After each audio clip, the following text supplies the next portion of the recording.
This thing is madness. Come on, grab me. That's it, grab me. Yeah. What? Oh! Whoa! Oh my God, I'm inside it. Wow, that was a trip. Hey everyone, welcome to this week's episode of Ian's VR Corner. It is Elden Ring, Shadow of the Erdtree release week, and so, of course, I had to come back to the game and Luke Ross's real VR mod for Elden Ring to see how good this brand new DLC looks in VR. I've set this game here to tourist mode, so monsters won't attack me, so I'm literally going to have a ride around the landscape and check out the sights. I might fight some things if I'm feeling saucy. Right, let's get tickling these fingers. Oh, they smell... what have you been eating? Is that what's it I can smell? Oh. Now, the first view out of this cave was super impressive when I played it in flat on PlayStation 5, so I'm looking forward to having that same wow moment, but this time with the depth of image. And wow, that is bloody epic. That tree now looks incredibly huge, and the distant mountains and castles just slowly fading off into the background make this land of shadows feel so dense. I've said this before on VR mods for Dark Souls and Elden Ring, but playing in VR and playing in third-person VR allows me to drink in the world a bit more and allows me to, I don't know, imagine it as a real place more, which makes it, to me, much easier to remember my way around and, you know, not get lost. These games tend to be very twisty-turny and, you know, quite abstract with the level design. And honestly, I feel like playing in VR really helps me picture these locations as real places and therefore not get as lost. Now, the first thing I want to do is take a ride on over to this cliff edge over here. Now, this cliff edge, just below this cliff edge is a place called the Church of Consolation, and it's going to give me a good sense of depth and drop, and also we're going to get to see a little bit more distance and perspective. This mod is currently set to high graphical settings. You can also set it to ultra when you're setting it up, when you run the real VR config file, but I wanted to get this mod running nice and quickly, so I just stuck it to high. I could probably get it running even better, looking even better if I wanted. But at the moment, even though the graphics are a little bit fuzzy in the distance, these kind of views are absolutely epic. I mean, we've got the moon hanging in the sky in the distance up there with this cliff edge jutting out in front of it. In flat, you know, it doesn't, you know, it just looks like a flat image. But for me, I've got so much depth here. This feels like a real cliff face with a waterfall cascading down it. And then looking over the edge, I mean, look how far down that goes. That's just incredibly far down. That's giving me a little bit of a tummy with my fear of heights hanging over the edge there. But there's the Church of Consolation. You got this incredible mountain range in the background there. I mean, look at that. That's beautiful. That's like an oil painting. And down there, there's like a dead dragon or something. I never noticed that dead dragon when I was playing in flat. And it looks like maybe you can go through its mouth. You must be able to get down there. There's all those red flowers down the bottom. Maybe you can go through its mouth and come out of its ass. Or maybe you can go in its ass and come out of its mouth. Depends which way your bread's buttered, I guess. And again, this VR mod just works so well in giving you a perspective on this place as a real world. Like if I come down here with my camera, so my tarnished is in front of this wall and I have the depth and the perspective here. This big archway in the background is monstrous, imposing, and you got some like runes or whatever up there on that dead body. There's little butterflies flapping around up there. And then if I move the camera upwards, there's that furnace golem in the background with all these floating islands. Like, walking through this area is impressive in flat, but being able to, like, look up with my head and keep an eye on this arch as we pass underneath. I mean, that's like walking underneath a real bridge. It's fantastic. This castle, this town, whatever it is minuscule compared to everything else in this DLC. But here, for me, it looks like a big, chunky building, like a giant city library or something that you could wander around for a couple of hours if you were there in real life. And then the shadowed Erdtree in the background there, just hanging right over the top of me. And then disappearing off into the distance. Phenomenal. I think it's time to go and check out this furnace golem. Right close up. These things are absolutely massive. I've been playing the DLC on the PS5 for a fair few hours now. Probably put about 8 hours or so into it. I've tried to fight these a couple of times for video capture, and they've whooped me every time. I think there are certain special ways of doing it. I just tried to chop its legs off. Fuck. I didn't even notice that it had some gingerbeard looking guys on its legs there, because when you come to fight these things, they start kicking fireballs at you instantly, and you just get wiped out within a couple of hits. Let's see if it's got an accurately modelled butthole. I mean, I actually don't know what a furnace golem's butthole would look like, but oh man, like the fact that I have to crane my neck all the way back to see the top of this thing should give you a sense of how incredibly big this thing looks in VR compared to my Tarnish. I mean, it looks incredibly big in flat as well, but now it's a solid 3D object with glowing red feet and weird ginger stepchild thighs. I could turn tourism mode off quickly and get my ass kicked. Let's turn tourism mode off quickly. This will instantly involve me dying. Tourism mode is off. There he goes. He's angry. Oh, he's killed a couple of NPCs, I think. Oh, fuck. Oh, my horse. My horse is in pain. Oh, my horse is dead. Whatever the hell it is. My steed. Half health gone with just one kick. Let's see if I can get it to pick me up. If it picks me up, I can go in. It'll kill me by popping me in its little hot basket up top. Come on, pick me up, baby. Pick me up. Put me inside. Come on, pick me up. No, don't kick at me. Oof. Oh. This thing is madness. Come on, grab me. That's it, grab me. Yeah. What? Oh. Whoa. Oh my God, I'm inside it. I'm inside the flames. The fire and the flames. Wow, that was a trip. One of the best things about this DLC, as far as I'm concerned, is how big it is. Like, it's incredibly big, this DLC. I've constantly been in absolute awe of like how twisty and turny and labyrinthine this DLC looks. You look at this beginning map. Oh, I haven't picked up the map marker yet. You look at the beginning map and you're like, okay, that's pretty big. And it soon comes to pass that that's hardly any of it. And there's ups and downs. That castle over there is fucking ginormous.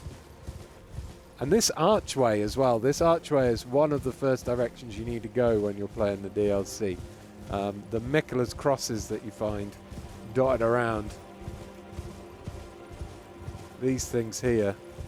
They kind of point you in this direction through here. So I was looking forward to going through this archway in VR just to get, again, a sense of the size.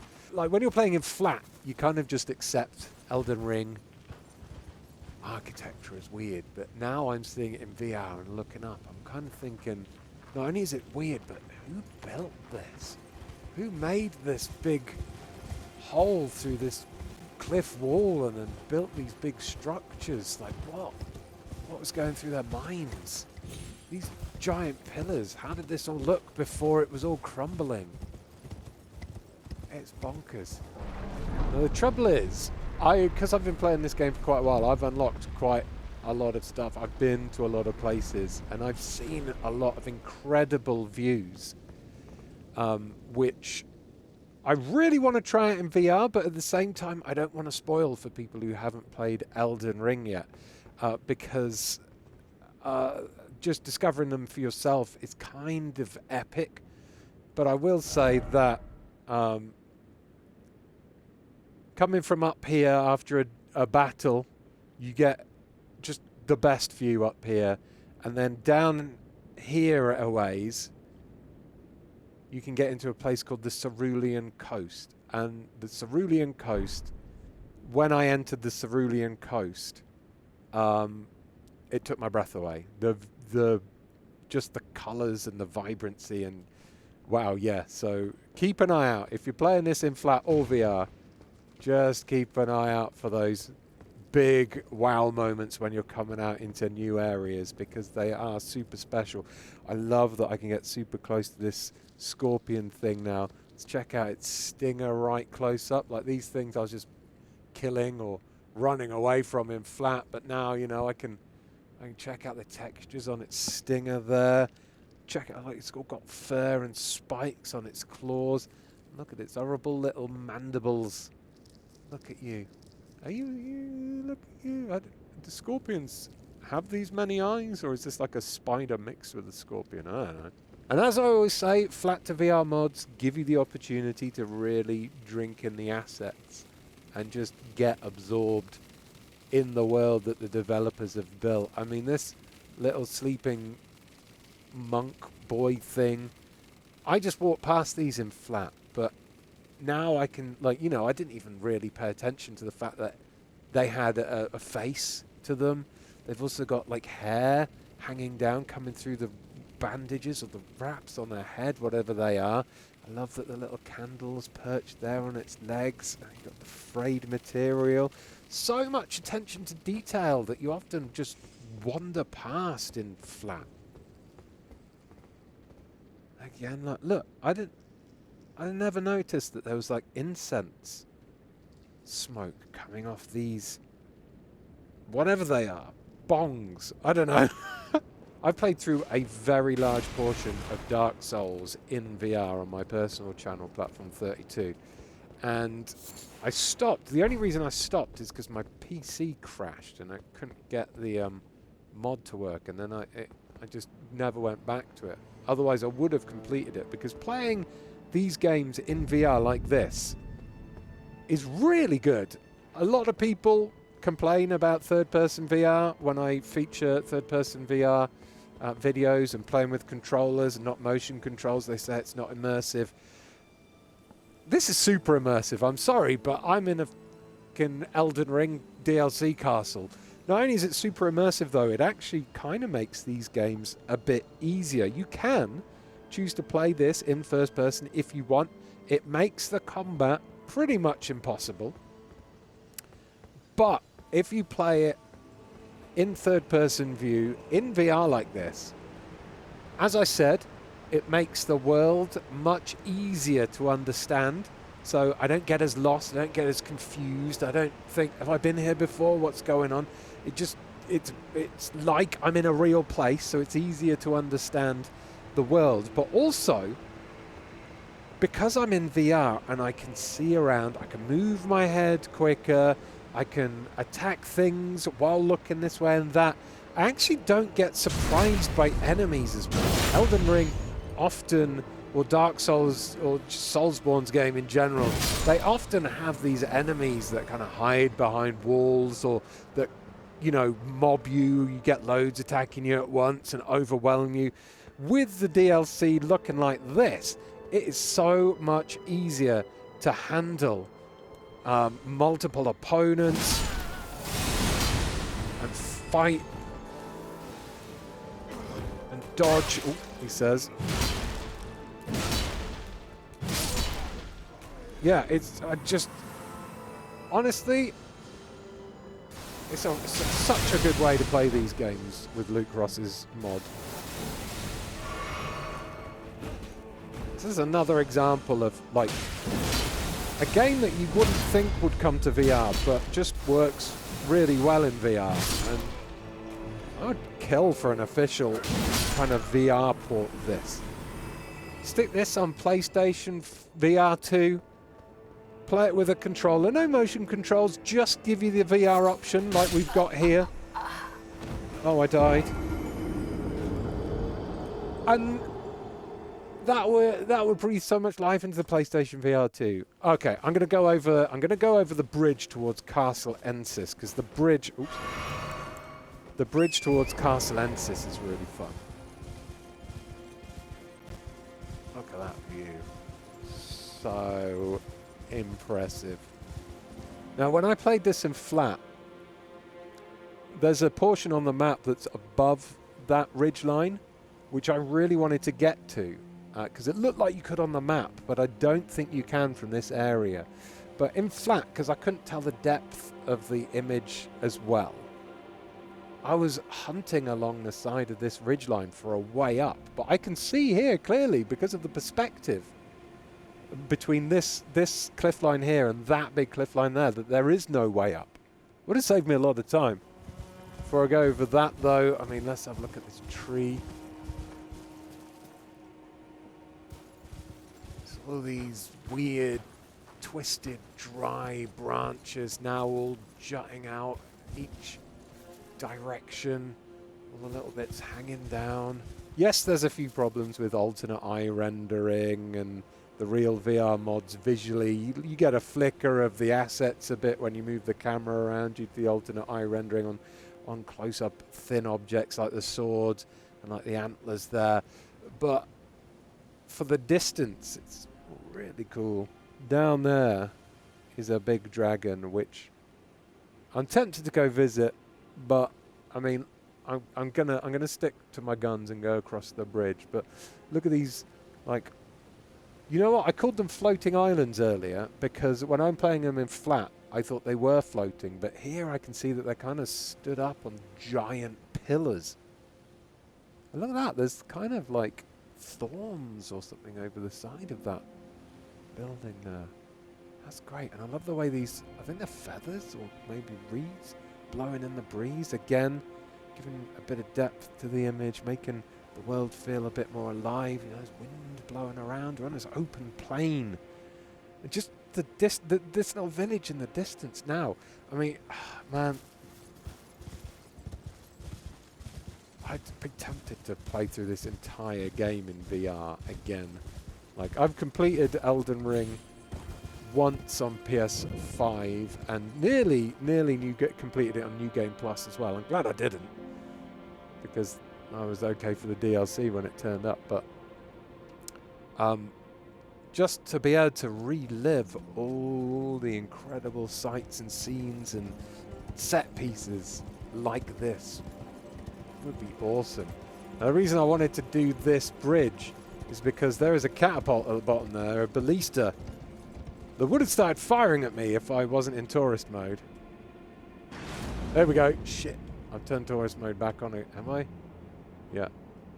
Oh! Whoops. Ooh, that's taking a lot of ammo off. Health off. Oh, yeah, it's firing now. I think my tourist mode is on, but it's not stopping these arrows from going. And what I wanted was the depth and the perspective. I wanted to feel those arrows flying past my viewpoint. And, yeah, they look pretty epic. Oh, damn it. Oh, no, my capture's gone weird. Sorry, everyone. Something is a little bit funky with this area. Maybe it's a little bit, maybe there's a little bit too much going on here in terms of assets and stuff. It's meaning my Oculus Mirror app is struggling to keep up. It's working fine in my headset. I can still see full VR in my headset. There we go. We got a good view of these dead bodies here. Look at them all. In various states of decomposition. Actually, they've all got at least one leg amputated. I wonder if that's some kind of punishment that is specific to whoever owns this castle. I don't know. This is a nice big drop coming up, I think. So hopefully it looks... Oh no, it's definitely struggling. Well, that is really far down. And you can actually go down there as well. There is a bit down there that you can go to. This is struggling though. So I think I'll leave it there because I probably need to fiddle around with the mod and the settings of my computer in order to make this capture properly without the stutters and the pauses. But as I said, it's running fine in my headset at the moment. If I wasn't trying to capture for a video, I wouldn't even notice. But yeah, in all honesty, I'm really impressed with this mod.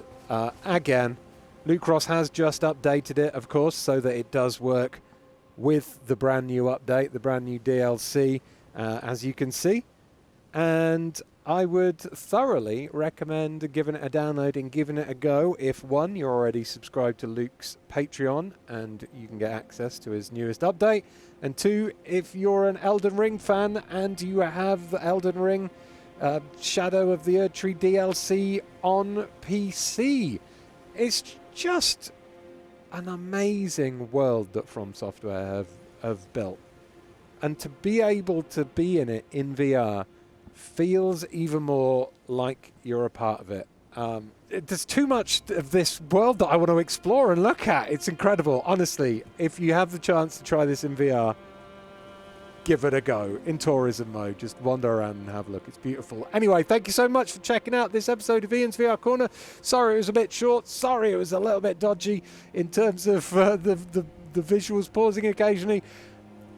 It's been a busy week, but it's nearly the weekend for me now, so I'm going to head off, edit this, and then I'm going to go get crunk and play more Shadow of the Erdtree. Oh, holy shit. I was just about to do my outro by throwing myself off here. But look at the colours.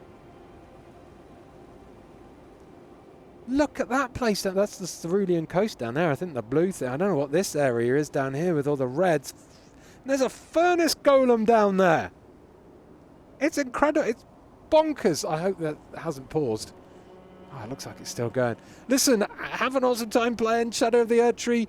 Please do like this video if you enjoyed it. Subscribe to Eurogamer for almost daily videos about video games and Ian's VR Corner episodes every Sunday. And while I'm plummeting off this cliff, please do click on one of these other episodes of Ian's VR Corner right now to see more of my adventures in VR. Bye! Oh, well, the camera didn't go all the way down with me there, which I forgot would happen, but it looks very far down. Just take my word for it.